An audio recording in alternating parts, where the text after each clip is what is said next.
ভাবুন, পৃথিবীর মানচিত্রে মাত্র কয়েক কিলোমিটার প্রশস্ত একটি জলরেখা, কিন্তু সেই পথ যদি হঠাৎ বন্ধ হয়ে যায়, থেমে যেতে পারে বিশ্ব অর্থনীতির চাকা। এই জলপথটির নাম হরমুজ প্রণালী। মধ্যপ্রাচ্যের এই সরু সমুদ্রপথ দিয়ে বিশ্বের সমুদ্রপথে পরিবাহিত তেলের প্রায় 20% যাতায়াত করে। সৌদি আরব, কুয়েত, ইরাক, কাতার ও সংযুক্ত আরব আমিরাত এই দেশগুলোর তেল ও গ্যাসবাহী জাহাজ বিশ্ববাজারে পৌঁছাতে এই পথ ব্যবহার করে থাকে। কিন্তু যখন ইরান, ইসরায়েল ও যুক্তরাষ্ট্রের উত্তেজনা বাড়ে, তখন ঝুঁকিতে পড়ে এই গুরুত্বপূর্ণ বাণিজ্য পথ।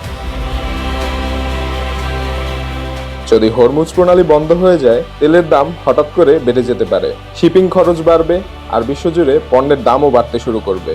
এর প্রভাব পড়বে শিল্প, পরিবহন, এমনকি খাদ্যদ্রব্যের দামেও।